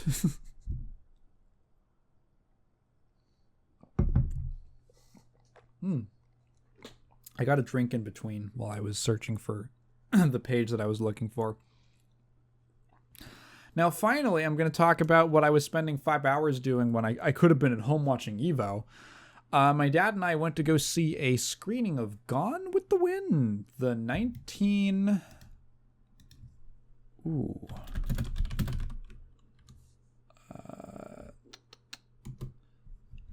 39.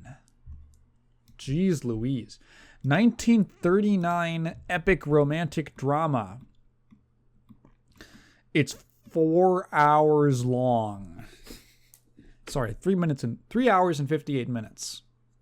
But yeah, it's a 4-hour movie with an intermission in the middle because it is so goddamn long. It's based off of a book, which makes a lot of sense because it has what I call book pacing. Not necessarily in a bad way, just, there's a lot of material to get through. So Gone with the Wind is really interesting because it is, I think in many objective ways, a fantastic film. The performances are great. The score is amazing. There's beautiful, impressive cinematography. This is one of the first movies in color in 1939, and the use of color is kind of unbelievable for being so early in its development. There's shots where the difference between there's this sequence where you're seeing the characters just in silhouette through a screen, and you've got the light of lamp behind them, and you're seeing the black and orange. There's a shot of a building on fire collapsing, and while the characters are riding in front of it, trying to escape from this scene, and the flame and it's so vivid. There's some gorgeous landscape shots in this movie.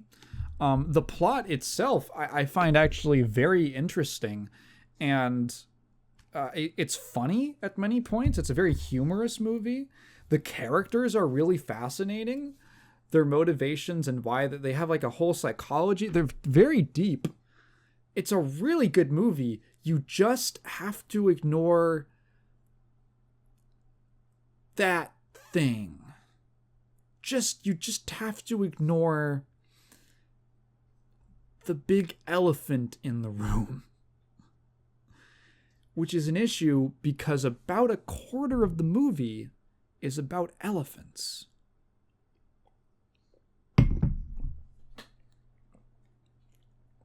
So, Gone with the Wind takes place in...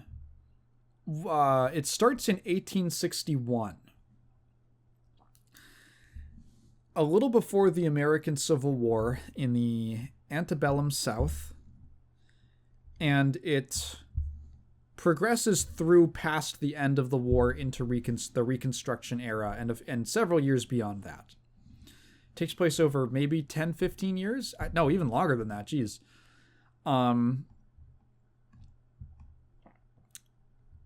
So, the main characters are all rich, aristocratic white people in the pre-Civil War South. And they own slaves. And they fight in the Civil War on the side of the South. And it just... There's a lot of weird things here. It's very reflective of the era in which it was made, in the sense that some people were a little more... I don't think you can call this film poorly aged. I think that you could make all of these criticisms the moment that it came out. Because it's not like opposition to slavery was a new thing. It had kind of been decided a couple decades before the movie came out. The biggest problem with the film... The biggest problem with the film is that it is pretty blatantly sympathetic to the Confederacy. They frequently paint, which is funny because I understand that if you were living there, I know why all these people are gung-ho about the South's cause, and it makes sense that they would mourn their war dead. And funny enough, the main character doesn't really give a fuck about the war. She really doesn't care. But the many parts of the movie hinge on the emotion. The emotion they're trying to impart is like, oh my God, these poor Southerners. They're just, can you believe what these Northern Yankees are doing to them? Oh my God, they burned down the plantation. This is heartbreaking. Just these really bizarre scene of the Union Army advancing into Atlanta. And the main characters trying to escape, including their slaves, like their house slaves, right, who are still staying with them, who haven't evacuated yet. And it's like there's these shots that are like, run little black girl, those evil Northerners are trying to free you from slavery. And all the slaves, they all stay loyal to their owners because their owners treated them well. There's literally a scene where after the war, the main character goes into business and she starts this lumber business, and she's working with another character, and they are getting prison slave labor from Confederate soldiers who have been imprisoned for their crimes against, like, their treason against the Union. And this other guy says, like, this is genuinely the exchange in the movie. He says, I just cannot in good conscience profit from the unpaid labor of others. And she goes, what about slaves? And he's like, that was different. We treated our slaves well. There is, it's like, you know what? I'm sure some of them did. But if they didn't, there's no consequence for that, because slaves were not they were considered property and not like human beings. The whole like, well, they treated their slaves well. It's like, dude, they owned people. Like, it doesn't matter. Literally the what I call him, the romantic lead, Rhett Butler, I think. At one point, he literally calls the war a lost cause. Crazy. Like, crazy. That's like oh god, I don't even want to get into that. There's like one other thing. Just like the general depiction of the relationship between the guy, one of the other like male, the guy that the main character Scarlett wants to get with. He's from the Booth family, and his father is named John Booth. No, sorry, the Wilkes family. His father's named John Wilkes, as in John Wilkes Booth, the person who killed Abraham Lincoln for defeating the South and freeing the slaves. And there's a shot where they have John Wilkes gravestone, and you're supposed to go, not John Wilkes Booth. he was an American hero, not him. And it's like, the weird part is, most of the movie is actually not in the war. It's, again, maybe a quarter of the movie. But the movie's so goddamn long that it's like an hour of the film. It's almost like two movies, really. And the first one ramps up into this climax as the war gets closer and closer to home, and then that's how it concludes. And again, it's just, I'm gonna be honest, I find it a little hard to feel bad for characters dying because they were fighting to preserve slavery. They were fighting to preserve a way of life. They were fighting to preserve an economy based on slavery. That's always so interesting. It's like, it was about the states' rights. It was about the states' rights, which just so happened to be owning slaves. That had nothing to do with it. The states should have the right to own slaves. Like, if it was like child porn, do you think it's like that? Yeah, it was about states' rights to fuck kids. This country, my ancestors flew that flag. They fought for our rights. This country was built on diddling. God damn it.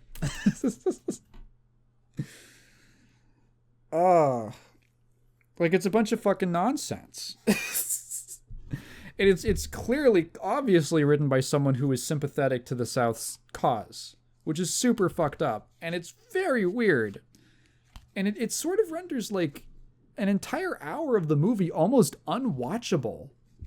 Because I've taken a history class, and I understand what's happening. Like, I know the content, and of course you never see, it would have been, the main characters in this movie, well, we don't know. They never show them maiming and brutalizing their slaves, beating the shit out of them or whipping them, or taking their children, taking their babies and using them as bait for alligators, which was a thing. They never show them taking dead slaves and skinning their corpses and turning them into shoes.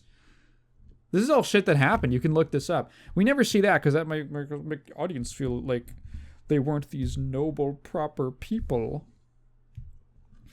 Yeah, it's kind of like gross. It is really gross and repugnant to sanitize how savage these people really were and how savage the world that they believed in was. And I don't think that you can pull the like, well, one day, and it's like, yeah, dude, one day people are going to look back on now, and it's like, dude, I know that labor that makes my phone is bad now. Like, I know that. It's not in my control. These people own slaves, and people at the time knew that was wrong. That wasn't a novel. No one had ever invented the idea of slavery being bad. These are, by and large, terrible people, which kind of makes it awesome about how the main character is a total evil piece of shit, and she sucks, and she gets everything that's coming to her. Which leads me into like all the really good. It's weird because the movie's like, as long as it's not focusing on the hour in the Civil War, it's really interesting. The main character is a young woman named Scarlet, who is the daughter of. I thought that she had like sisters, but I think she's an only daughter. She's the daughter of a plantation owner. And it's a little bit, it reminded me a lot of Pride and Prejudice, where the early parts of the movie are about getting married and stuff. And it's in the whole world of like, what would be a good family to marry into and things like that. What's a man of good standing who I'm very charmed by? But really, it's not like a romantic love story. Scarlet is obsessed with controlling people and using other people. She's kind of like a narcissist, which is not a term they would have used at the time, but she really is. She kind of sees, she struggles to form, like she doesn't have friends. She sort of has friends, but she's kind of like a horrible person behind their backs to them. She has, she basically just sees everyone as tools to get what she wants. And it's this kind of need to control people, which is sort of interesting because she owns slaves. And it kind of makes me wonder whether or not that was an intentional part of it. But the movie is way too sympathetic to the South for me to believe that was like an intentional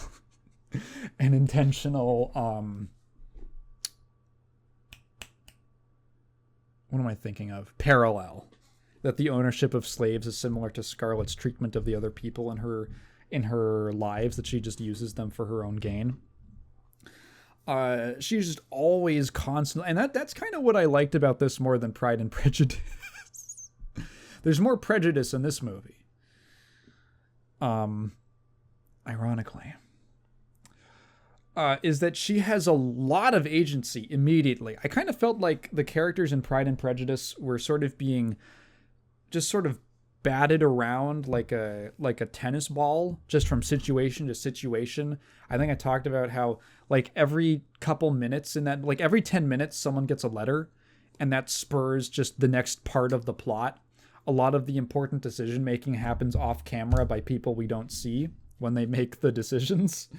And it just kind of felt like the main character was being dragged along from one thing to the other without a lot of say in what's going on, which I guess for the time period might have been accurate, being like a woman and specifically kind of the romantic. I don't know. Scarlet in this has so much control because that's kind of her whole deal immediately. She might not have like necessarily like maybe the name, like the deed to the plantation might not be in her name.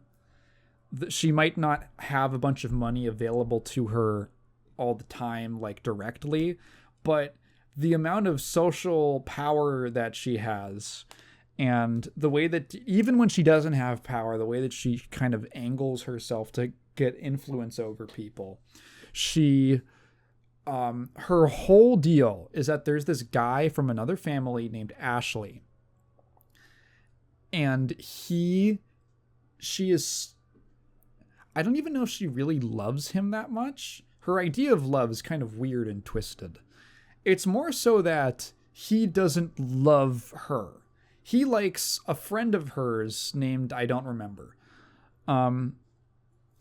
who's like this nice, sweet lady, you know, who owns slaves and stuff. But he doesn't have an interest in Scarlet, and he kind of like, if he has any interest in her, it's very, very wavering, and he's really not feeling it, and he kind of throws her off at the start of the movie when she like comes on to him. And that kind of drives her fucking crazy. And it's like her motivation for a lot of stuff that she does in the movie is that she is upset that she basically can't control this one man. She can't control him. She can't get him under her influence or smitten with her. This kind of runs up against, interestingly, the other character, Clark Gable? Clark Gable, yes. Clark Gable, who plays a guy named Rhett Butler, who is kind of like her in that he's a little bit... He's not the most honest guy. He's like an opportunist. He has a very objective, like he kind of looks at... He sort of hedges his bets based on who's winning or losing. He's sort of out for himself most of the time. He's not necessarily a terrible person. In the book, he becomes a part of the Ku Klux Klan, which is left out of the movie, which is fucking crazy. It's crazy that they drew the line there. Apparently, there's a note from one of the producers saying, well, we wouldn't want to promote the KKK. But he also he sees a lot of things as not always people, but situations as what he can get out of it. Early in the movie, all the men are around after the women, you know, they all kind of segregate into their own parts of the house. All the men are sitting around talking about the impending war that's coming. And Rhett says that he says up front he doesn't think that the South has a good chance of winning because the North has so much more manufacturing power and access to seaports and stuff like that. And they all get upset at him and they're like, how dare you? And he's like, I just don't think that's how it's going to go. And he doesn't join the war effort until very late into it. And by the time you next see him, he is a prisoner of the Northern like Reconstruction. He's a prisoner of the Union, and he's this is after the war, during Reconstruction. And he's like friendly with all the prison guards, and he's like sitting around playing cards with them, and he doesn't want any trouble. He just wants to get in good with them. And like that's his character. He is this effervescently charming man who kind of uses that to his advantage to sort of slick the wheels, kind of oil the wheels of his way through life. And he is fascinated with Scarlet because he sort of sees part of himself in her. They have that same sort of, what can I get out of this mentality? The difference is that Scarlet is like kind of heartless, completely self-absorbed. Rhett has some capacity to actually care for other people. And there's actually a distinction between, like an ironic distinction that he draws between Scarlet and another woman whose name I can't remember. There's a lot of characters in the movie. But she is like, I don't know if she's like a confirmed prostitute, but she's kind of like in the party, the seedier. You can kind of tell by the way that she's dressed, she's probably in that world. And she is sort of a companion, maybe on again, off again girlfriend of his throughout the film. And way later in the movie, he and Scarlett get married. And then there's a moment, they have a fight, they have conflict. And he's talking to his hussy friend. And he draws this distinction that he actually sees a lot of similarity between her and Scarlett, which again might be why he's attracted to both of them. But the difference is that his hussy friend has a heart. Like that's the main thing that he says about her. Which, so there's this kind of this irony in that the kind of lower society prostitute type character is a better person. Like, yeah, she's doing what she needs to do to get by, and that might involve, using people and this and that, but she is deep down a good person, where Scarlett is not. Scarlett is thinking entirely selfishly. She is like an objectivist. She is Jack Kirby would write a comic book to make fun of her. If I clip this, that's going to be such a weird reference. So the war really breaks Scarlett.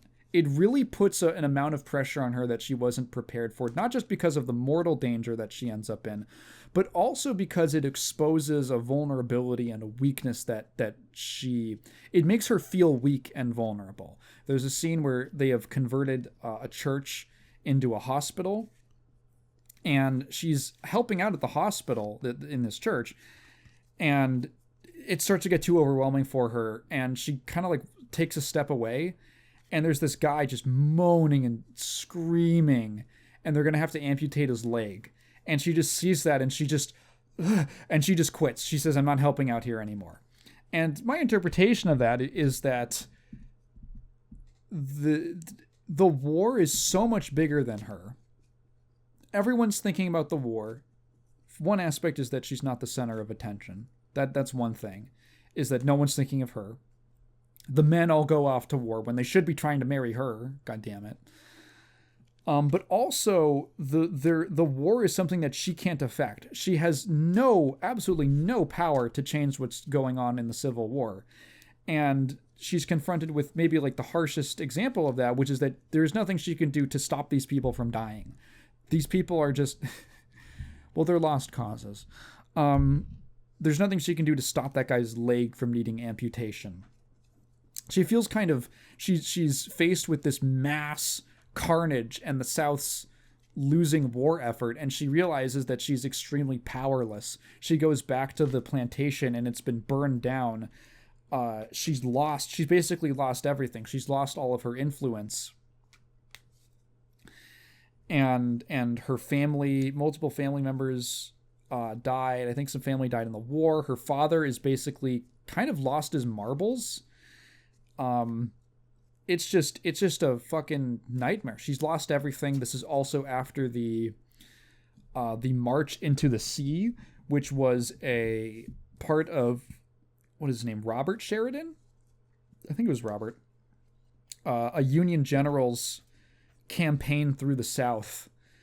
It was called the March into the Sea, where they basically went from like corner to corner and end to end on this war path where they destroyed everything and then burned the houses, burned the crops, and salted the earth. One of the more controversial actions of the Union's campaign against the South, actually. And this obviously affected them being plantation workers. Their land is just fucked. So I say plantation workers, plantation owners. Their land is just fucked now. So she's got like nothing. And her there's this whole there's this Union soldier who comes, and there's like a kind of like rapey implication that he's gonna come onto her or something, and she shoots him. And what is the exact, I forgot what the specific thing that drives her. So she's basically at a crossroads. You have this setup of, this is who she is. She cares about her image. She cares about being seen. She wants people to care about her, to fawn over her. She wants to control people and have influence over them. There's a really funny scene where they're at like a ball, like a dance event. And her friend, both of their husbands are at war, and her friend gives her ring, donates her ring to the war effort, like to sell off. They're asking for donations. And then immediately Scarlet is like, oh, me too, actually. Me too, because she got married. She got married before the war, probably just so that she could get married and stuff, and so that she could, get that squared away and maybe make Ashley jealous or something. Her husband immediately dies. Literally, he goes off to war. The next shot is a letter she gets that he died of pneumonia. So, like, not even, like, a hero's death. Like, he caught a cold, and then it got measles. He got measles, which turned into pneumonia that killed him. So her husband, she can't even say he died, like, in battle or anything. So she can't even, like, be like, oh my god, he was such a hero. And then she gives her wedding ring. Well, she's supposed to be in mourning. So another character even calls it like a fake mourning, because she's really not upset. And then whoever was in charge of the donations ends up sending the rings back, and because he's it's such a noble cause, or such a noble sacrifice for you to make. It must have meant so much, but I can't take it in good conscience, so take the rings back. But all you hear about is Scarlet like, oh my god, I can't believe they sent my ring back. She's reading out this message, and her friend is like, isn't it weird that they didn't send my ring back? And then you can see, like, in the shot, they also did send her ring back, but Scarlet just didn't mention it because she just was making it about her. So the war renders her completely powerless, or makes her feel completely powerless. So it kind of like breaks her, and not in a good way. Like, when she reforms by the end of the first half, it's not for the better. She basically doubles down on her prior ways. She says one of her famous lines is, I'm never going to be hungry again. I'm never going to be hungry again. As she's standing in front of this desolate, again, like, beautiful shot of, like, silhouette. She's standing in front of this desolate field as the sun is setting or rising. I think it's sunrise. As the sun is rising again, and there's this crooked tree that's dying, hanging over her. And she says, I'm never going to be hungry again. And then that leads into the second half of the film, where she goes into business. Like, she doesn't give a fuck that she's supposed to be a noble, proper lady. She goes into business, and she's like a ruthless businesswoman. She basically convinces Ashley he wants to go off to New York and bring his wife and kid to be a banker. He's going to go into the banking business, and Scarlet can't let that happen. So she basically, like, tells something to his wife to make the wife guilt him into staying there. And he's not that happy about it, but he wants to make his wife happy. So he stays there and helps out with the lumber business that she starts, specifically just so that Ashley can be close to him. And she's constantly, so eventually, oh yeah, she remarries. That guy dies as well. Eventually she gets married to Rhett. And you're like, okay, well, this is where it's been going the whole time. She and Rhett do not have a happy marriage, mainly because she just cannot get the fuck over this Ashley guy. It's like this point in the movie where she goes from this kind of, she's never done anything that bad. She's definitely self-centered, but there's just like, she fucks around so much. It's crazy. It's like, there are scenes that out of context, the way that like Rhett is talking to her, that I think if you showed someone without context, they'd be like, oh my God, how horrifying the treatment of women. And in context, I'm like, dude, she deserves this so hard. Dude, fucking go in on her, dude.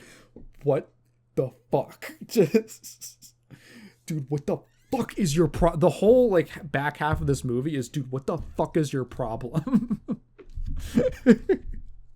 And eventually everything comes crashing down on her in a karmic way. Not that other people suffer for her selfishness, but she might suffer the most. And it's like, it's an interesting story because it's not really a love story. There is love and romance, but it's really a story about this woman who wants everything and ends up with and loses everything. She wants it all, and her need to have it all is what causes her to lose it all. Whereas Rhett, who actually is able to care for people, they end up having a kid, which causes a big problem, because that's kind of what keeps them together when maybe they shouldn't be together. And he is absolutely in love with their kid. He loves her so much. He is such a loving, doting father to his daughter. And he knows that Scarlett doesn't really have the capacity to be a loving mother and to be there for the kid the same way that he's there for the kid. And is he that much better than her? Not too much, but he has enough of a heart and a capacity to care for people and act with some level of morality, besides joining the clan, that he ends up, I don't say he ends up great by the end of the movie, because he is absolutely affected and hurt by her greatly. But I think in the long term, like, he's a character that I can see in the long term things working out for. Whereas Scarlett is just, her nature is just going to keep getting in her way. Like, right? Like it's a really good movie. It's a really good movie.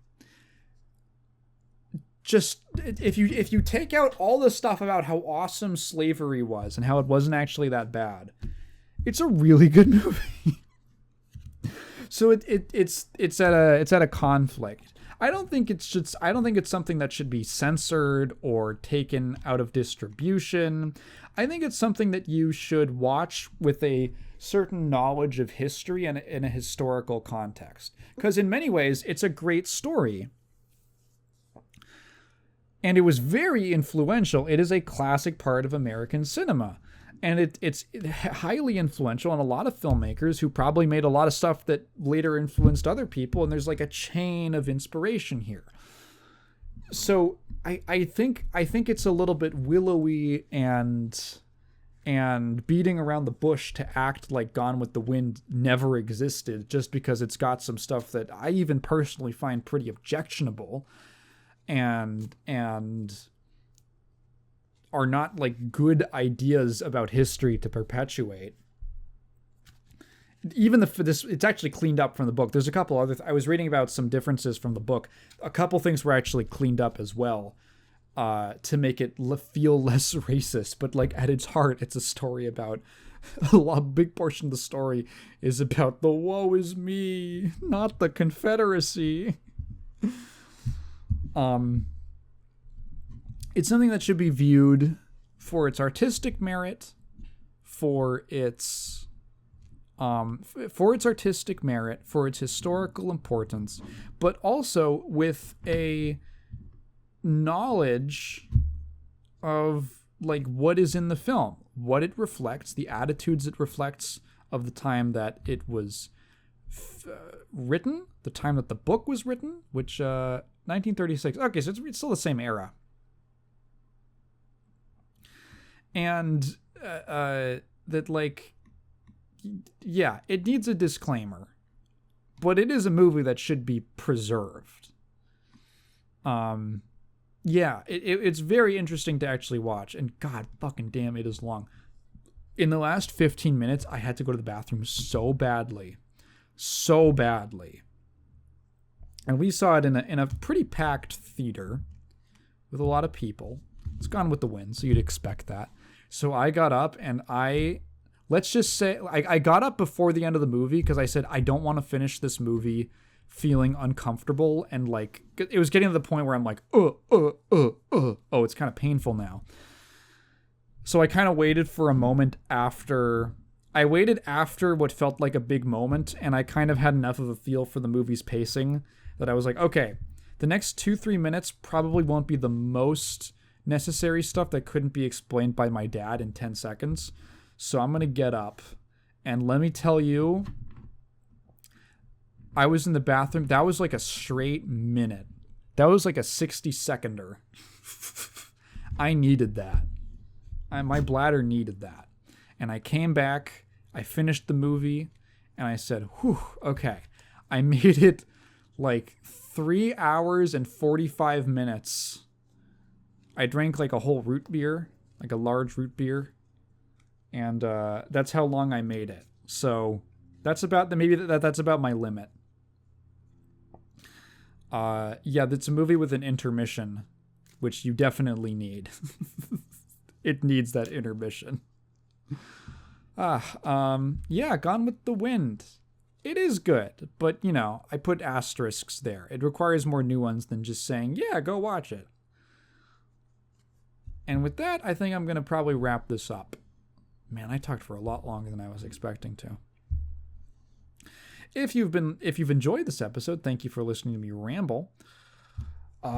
If you have a question, please leave it in the comments. Feel free to leave it in the comments below, but please phrase it in the form of a question, because I'm not just going to read your thoughts out loud. I have been Taigen. I'm working on the next video. I want to get it out by the end of the week. I kind of want to upload more. I want to upload more on like Fridays or Saturdays, because I think that videos just do a little bit better. So the video might actually be done before then. It's not a particularly long edit. But I'm going to hold off a bit. So just stay on the edge of your seats, everybody. It's a fun topic. And, oh yeah, I talked about it. I sort of mentioned it earlier, a little taste of what it's going to be. Check out check out the main channel and the most recent video on there. Check out my Patreon and my coffee and all that. And goodbye.